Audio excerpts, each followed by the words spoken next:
दोस्त, आज के वीडियो का शुरुआत करते हैं अडानी के पावर प्लांट से और इसको लेके कंट्रोवर्सी अब बढ़ते जा रहा है। और इस कंट्रोवर्सी को अगर सबसे ज्यादा तेजी से कोई बढ़ा रहा है तो वो कांग्रेस पार्टी वाले ही हैं। पता नहीं इनको बिहार से दिक्कत क्या है। आपको बता दें, अब ये रोड पे रैली निकाल रहे हैं जिसमें हाथ में झंडा रखे हैं, हाथ में पोस्टर रखे हैं और किसी तरीके से बिहार सरकार पे और अडानी पे दबाव बना के पावर प्लांट को बिहार से भगाने के लिए पूरा कोशिश कर रहे हैं। खैर, बात करें कांग्रेस के बारे में तो लोग सोशल मीडिया पे इनको बहुत ज्यादा ट्रोल कर रहे हैं और कह रहे हैं कि सबसे पहले तो 1 रुपया में किसी किसान से जमीन नहीं छीना गया है, 10 लाख पेड़ नहीं काटा जा रहा है। और जब ये सब करना गलत है, जब पावर प्लांट लगाना गलत है, तो इन सब जगहों पे जब विकास होता है उस समय आप क्यों नहीं बोलते हैं, आप क्यों नहीं इस तरीके से विरोध करते हैं, इस तरीके से प्रेस कॉन्फ्रेंस करते हैं। बिहार में अगर विकास हो रहा है, पावर प्लांट शुरू हो रहा है, तो उसमें आपको सहयोग करना चाहिए, ऐसा लोगों का कहना है। खैर, इस पावर प्लांट के बारे में आप क्या सोचते हैं नीचे कमेंट में जरूर बताइए।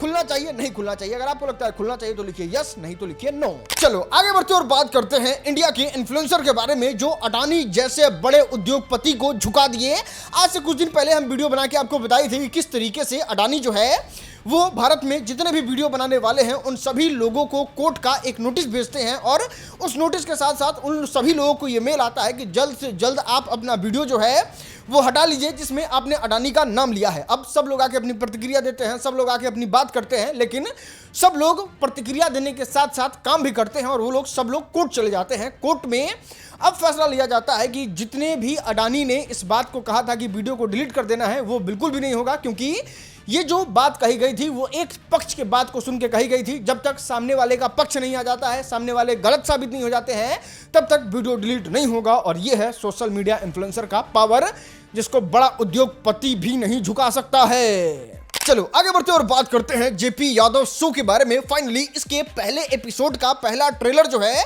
वो उनके YouTube चैनल पे रिलीज कर दिया गया है और जब इसके वीडियो को देखिएगा तब आपको पता चलेगा कि इसके शूटिंग में एक फिल्म का लगभग पैसा जरूर से खर्च हुआ होगा। आप इसमें देख सकते हैं किस तरीके से भोजपुरी के बड़े बड़े कलाकार जो हैं वो शामिल हैं इसके जज बनने में, कुछ एक्टिंग करने में, जिसमें पाकी हेगड़े, आनंद मोहन जैसे कॉमेडी के बड़े क्रिएटर हैं। आपको बता दें इसमें गेस्ट के तौर पे तेज प्रताप यादव दिख रहे हैं। बाकी सोशल मीडिया इन्फ्लुएंसर जो आपको हंसाते उसाते हमेशा सोशल मीडिया पे दिख जाते होंगे वो भी उस जेपी यादव शो में मौजूद हैं, जो सच में बहुत कमाल का है। और जितना मोटा मोटी चीजों को देख के अंदाजा लगाया जा रहा है वो सच में बहुत बड़ा शो होने वाला है। खैर, रिलीज जो है वो बहुत जल्दी होने वाला है। खैर, इस पे फुल रिव्यू तो हम जरूर बनाएंगे, इसलिए चैनल को सब्सक्राइब कर लीजिए और लाइक कीजिए, क्योंकि ऐसे ऐसे चीजों को आपको जरूर से बढ़ावा देना चाहिए। ये सच में भोजपुरी में पहली बार इतना अच्छा, इतना बड़ा कुछ हो रहा है। प्रणाम तेज प्रताप जी। खुश रहा, चूल्हा में घुस रहा।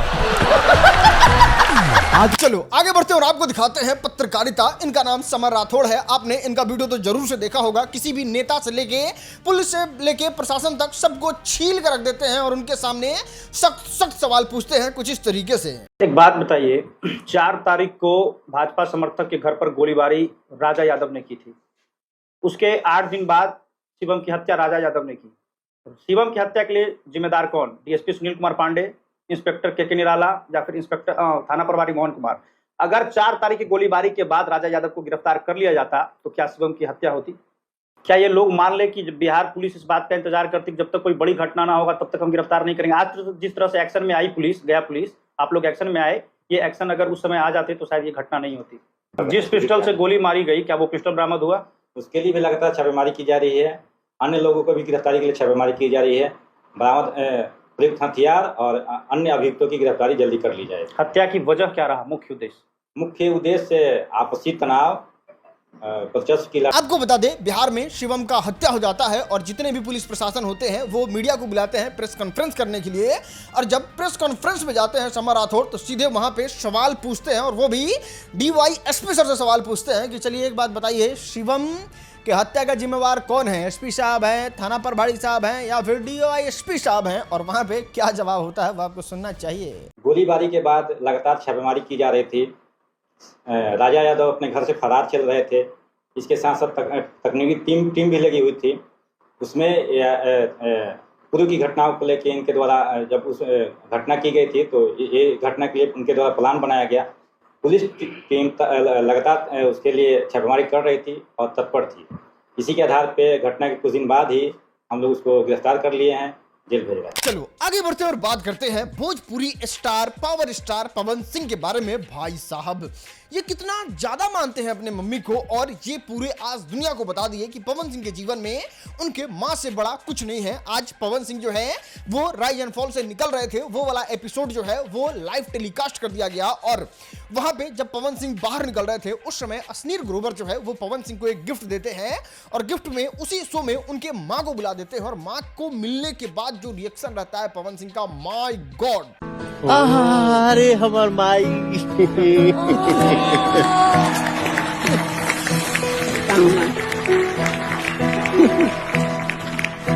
जैसे ही पवन सिंह की मम्मी राइज एंड फॉल वाले शो में आती है, पवन सिंह इंट्रोड्यूस करते हैं, चाहे वो मालिक हो, चाहे वो नौकर हो, चाहे वो शो के होस्ट एंकर जो भी हो, सब लोग पवन सिंह के माँ को प्रणाम करते हैं, और फिर एक प्यारा सा एक बहुत अच्छा अपने और अपने माँ के बारे में पवन सिंह भाषण देते हैं, और जो लोगों को बहुत ज़्यादा अच्छा लगता है। और ये इतना ज़्यादा अच्छा लगता है कि वहाँ के जितने भी प्लेयर्स थे, जितने भी खिलाड़ी थे, सब रोने लगते हैं, सब इमोशनल हो जाते हैं।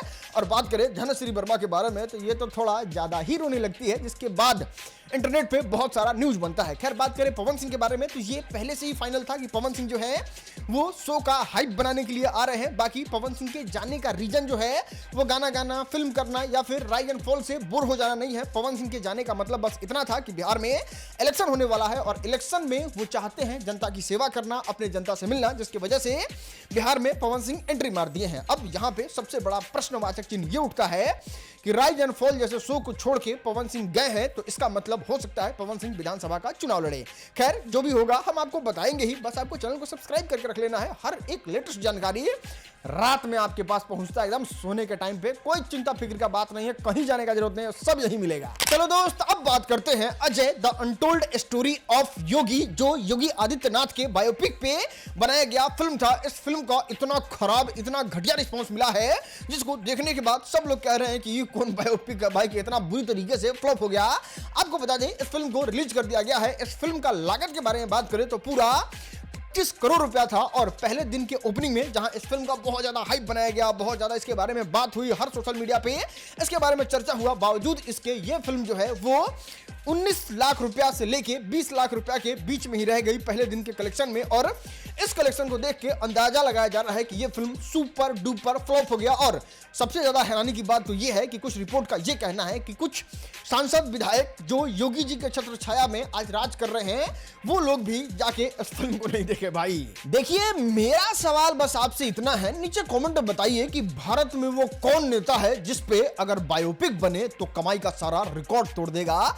कमेंट में हम उस नेता का नाम जानना चाहते हैं कि आप किसको बायोपिक देखना चाहते हैं। चलो आगे बढ़ते हैं और आपको दिखाते हैं भोजपुरी का डाउनफॉल। और ये हम नहीं कह रहे हैं, ये कोई पत्रकार मीडिया वाला या फिर कोई यूट्यूबर नहीं कह रहा है, ये यूट्यूब जो है वो खुद से एक लिस्ट जारी करता है और उसमें बता देता है कि भोजपुरी का हालत किस तरीके से हो गया है। अब जितने लोग भोजपुरी को एकदम चाव से हर न्यूज को फॉलो करते हैं, उनको ये बात बहुत अच्छे तरीके से पता होगा, पूरी दुनिया में भोजपुरी टॉप 5 में तो रहता ही था, लेकिन आज स्थिति इतना बुरा हो गया है कि बात करें शिल्पी राज के बारे में तो वो पूरे ग्लोबल चैट में 12 नंबर पे है, जो टॉप 10 से बाहर है। बात करें आपके सुपरस्टार पवन सिंह के बारे में तो वो 17 नंबर पे आ चुके हैं। वही खेसारी लाल यादव 18 नंबर पे टपला खा रहे हैं। कुछ इस तरीके से ग्लोबल में भोजपुरी का हाल है। बाकी बात करें भोजपुरी के टॉप 10 म्यूजिक के बारे में तो वहां पे एक सिंगल भोजपुरी गाना जो है वो नहीं है। और बात करें इंडिया के बारे में तो जहां 1 2 3 पे बजने वाले सुपरस्टार थे, उन लोगों का भी हालत बद से बदतर हो गया है। देखो, कायदे से देखा जाए तो भोजपुरी में बस 3 ही लोग हैं जो भोजपुरी के स्तंभ है।